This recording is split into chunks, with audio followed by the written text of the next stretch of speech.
আচ্ছা আমনি শরীরের তাপ বেশি না সূর্যের তাপ বেশি? শরীরের তাপ বেশি। কেমনে? কেমনে? আমি একটা উদাহরণ দিই। দেও। আজকে আমি রান্না করতে গেছিলাম। রান্না করতে যে মানে তরকারি ধুইছি,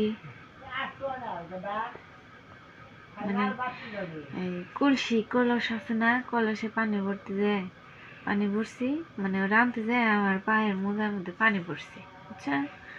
মানে মোজার মধ্যে পানি পড়ছে, পরে আমি বুঝছি যে থাক, ভিজাইডে পেরে থাকি। আধা ঘন্টা পরে দেখি কি আমার মোজা শুকিয়ে গেছে।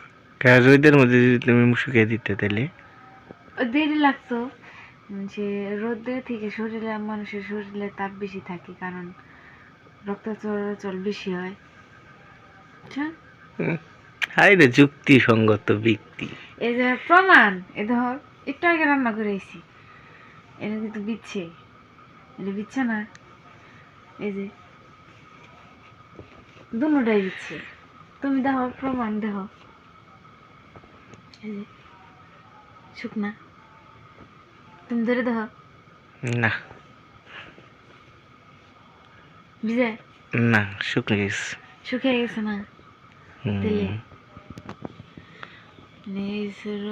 প্রাকৃতিক বিজ্ঞানী, প্রাকৃতিক বিজ্ঞান। হাই রে বুদ্ধি আলাম।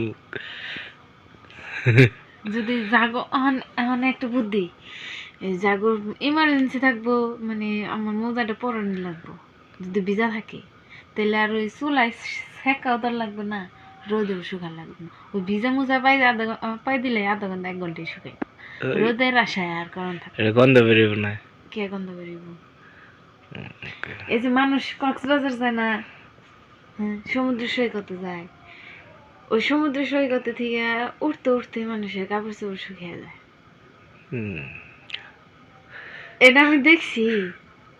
অন্য জায়গায় রোদের তাপমাত্রা বেশি থাকলেও কম থাকলেও কি, মানে ওই জায়গায় বাইরের আবহাওয়াটা আছে না, বাতাসটা মনে করো একটু বয়ে থাকলেই এক সাইডে মনে করো যে সামনে ভিজায় রেওয়া আইতাছে, কিন্তু পিছনের কাপড় চোপড় শুকিয়ে যায়।